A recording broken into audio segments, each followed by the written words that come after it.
Welcome to the Fake History Channel.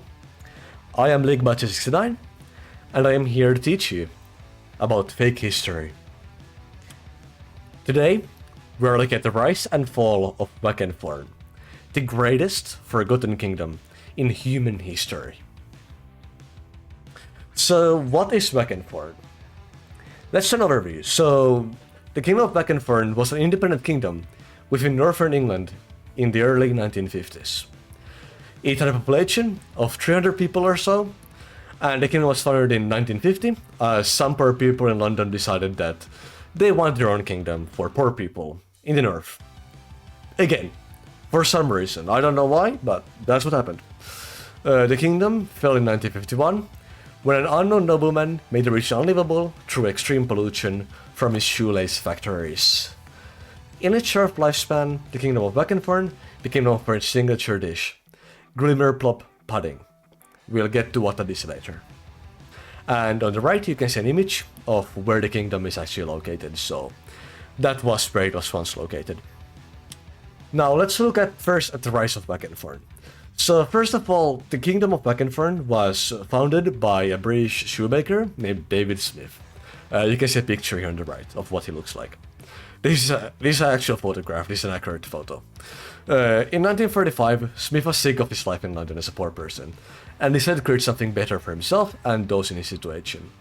And between 1945 and 1950, he worked hard to promote this kingdom and this whole idea that he had, and to gain support from the people of London, particularly those of lower social classes and the poorer side population. In 1950, the British royalty and Smith signed the agreement to found the Kingdom of Wackenthorn as an independent nation within a small region in northern England. And let's take a look at this agreement in more detail. So, in late December of 1949, David Smith made a public declaration of independence in front of the Parliament building.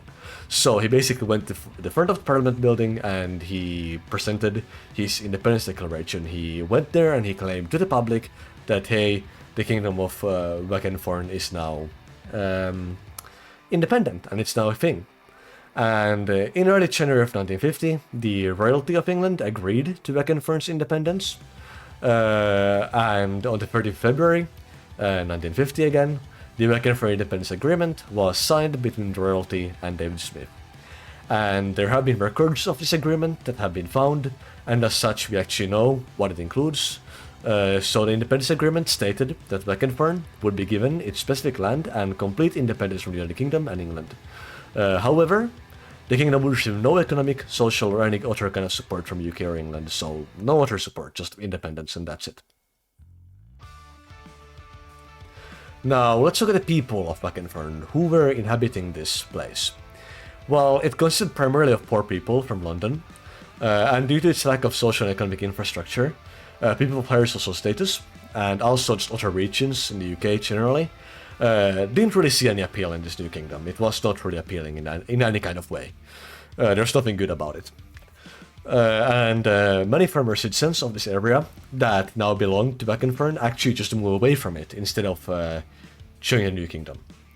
And a few richer individuals moved to the kingdom, but the short of it is they were trying to exploit the poor, but because there was no enforcement or governance in any functional form, many of them were stoned, killed and severely injured, just, a lot of bad stuff for the rich people, especially from those of lower social classes in the Wackenthorn.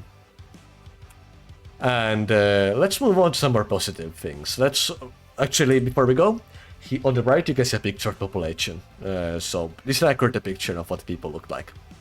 It's an actual photograph, by the way. And now on the next thing, here we can see some more positive things. So Glimmerplop pudding. This was the signature dish of the Kingdom of Wackenthorn, and perhaps it's the only significant physical cultural item from this kingdom. Basically it's a unique and unbelievably salty pudding, and in order to combat the saltiness, it was traditionally consumed with an entire bag of sugar and a jug of water on the side. Despite this, there were lots of casualties. It claimed way too many lives, more than it should have, unfortunately, because of how salty it was. And here again you can see a perfectly accurate depiction, a real photograph of this pudding. And the white spots on the photo are salt, so just some reference for what that means. And yes, the plate is salt as well. But its culture didn't get limited to physical things. You see, it had a rich culture of music. So despite the lack of physical items, it had a truly special culture in the form of music. Wackenthorn was famous, in particular, for its original and innovative genre, Whisper Doom. Whisper Doom mostly consisted of uncomfortable whispers and demonic screams. Truly a unique musical experience.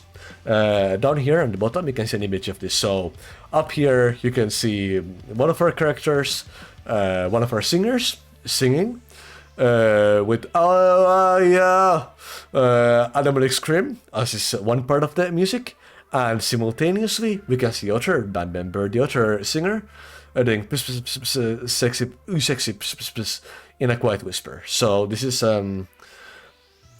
is how the song is formatted. So it's a very unique musical experience for sure, but unfortunately it was lost with time because the kingdom eventually just kind of disappeared. We'll get to that later. But its culture also goes beyond just physical items and beyond the music. It also goes into how things are done. And the architecture in this kingdom is truly unique. It was particularly famous for its upside-down towers. This is like the most famous item. Now the question you might be asking is, what are these? The answer is, I don't know. Here's an accurate photo of it. It looks like an upside-down chess rook. I don't really know what it is, but it's the most famous piece of architecture in this kingdom. In addition, Wackenthorn also had these trebuchet-operated drawbridges, which are also quite well known. So that is like, you can see on the right part of the photo, it has this trebuchet-operated drawbridge where the bridge gets shot into the correct spot from the trebuchet when it's needed. It works 100% of the time. It's a very innovative design. Unfortunately, the inventions or the blueprints, everything was lost with the kingdom when it fell, so none of this was ever actually implemented in modern society, as innovative and great as it was. And they might just be the only success of Wackenthorn.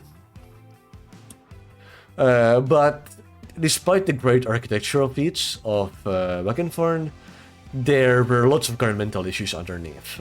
First of all, they had no taxes, so the government made no money.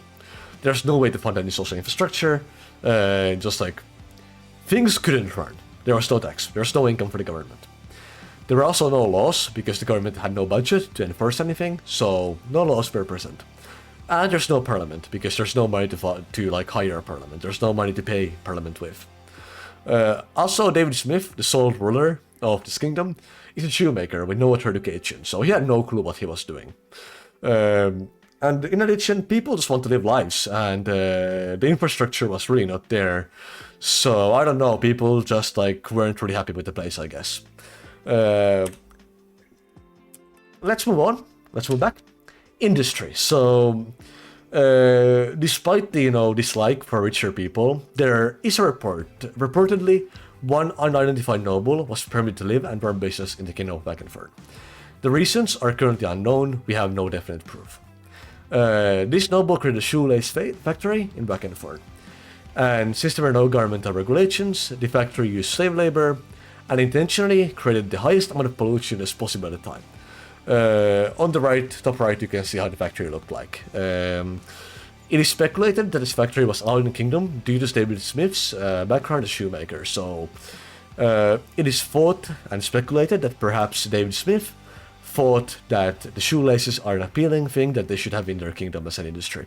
So that might be the reason, but it's only speculation. Let's move on to the Great Leaving. So this is actually the most famous of well-known event in the history of Wackenthorn. If you've ever heard of Wackenthorn, this is what you will know it by. On the 24th of December, 1950, on Christmas Eve, approximately 250 people are known to have left the kingdom. And there's no conclusive proof of why this happened, but there is evidence that suggests that extreme levels of pollution in the kingdom's former territory existed during its time. So there was a lot of pollution at the time, according to this evidence, though it is not conclusive. The leading theory is that the pollution created by Wackenthorn's shoelace factory made the region unlivable, and forced its citizens to leave. And evidence suggests that only 10 people left the kingdom after this day, so 40 people are assumed to have died due to pollution, violence, and other factors. And on the bottom right here, you can see very accurate, again, just a straight up live photograph of the pollution and the people leaving from the kingdom. And now the fall of Wackenthorn.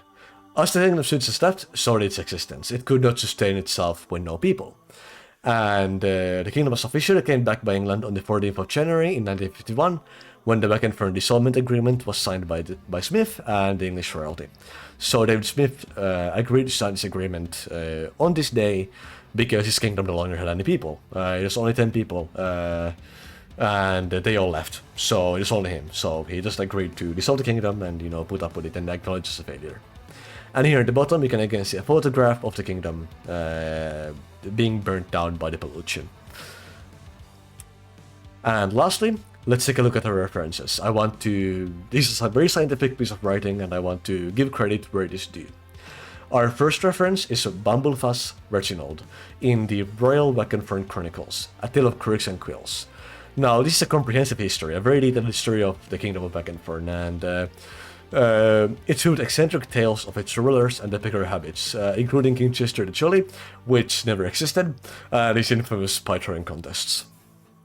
We also have Flibberflan Prudence, Cuisine of Wackenthorn, from Glimmerplop, and experts of the Wackiest Museum of Wackenthorn detained the recipes and cultural significance of local favorites like Glimmerplop pudding.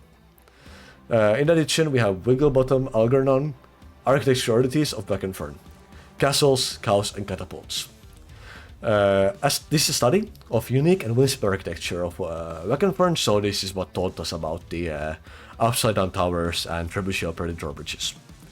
And lastly, we have Snickerdo Mildred, Whisperdoom, the haunting harmonies of Wackenthorn. And this is analysis of Whisperdoom, the innovative, eerie and intense music genre that is the signature mark of Wackenthorn. With that, thank you for watching my presentation, and thank you for listening to it. I am happy to have you here.